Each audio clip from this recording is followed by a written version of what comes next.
நம் பூலோகத்துக்கு மேல் 6 உலகங்களும் கீழ் 7 உலகங்களும் உள்ளன. பூலோகம், இதில் மனிதர்கள், விலங்குகள், பறவைகள், தாவரங்கள் போன்றவை வாழ்கின்றன. புவர்லோகம், இதில் கிரகங்களும் நட்சத்திரங்களும் உள்ளன.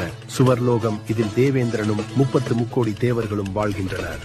மகர்லோகம், இங்கு முனிவர்களும் ரிஷிகளும் வாழ்கின்றனர். ஜனலோகம், இங்கு பிரம்மாவின் மகன்களான சனத் குமாரர்களும் நாரதரும் வாழ்கின்றனர். தபலோகம், இங்கு தேவதைகளும் தெய்வங்களும் வசிக்கின்றனர். சத்தியலோகம், இது படைப்பு, கடவுள் பிரம்மனின் உலகம்.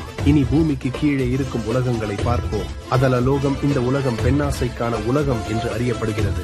விதல லோகம், இது பொன்னாசைக்கான உலகம். சுதல லோகம், இது மண்ணாசைக்கான உலகம். தலாதல லோகம், இங்கு மாயாவிகள் வாழ்கின்றனர். மகாதல லோகம், இது நாகங்களின் நாகலோகம் எனலாம். ரசாதல லோகம், இது அசுரர்களும் அவர்களின் குருவான சுக்கராச்சாரியாருக்குமான உலகம். பாதாள லோகம், இது ஆதிசேஷன், வாசுகி போன்ற அரச நாகங்கள் வாழும் உலகம். நீங்க எந்த லோகத்தில் வாழ ஆசைப்படுறீங்க? கமெண்ட்ல சொல்லுங்க.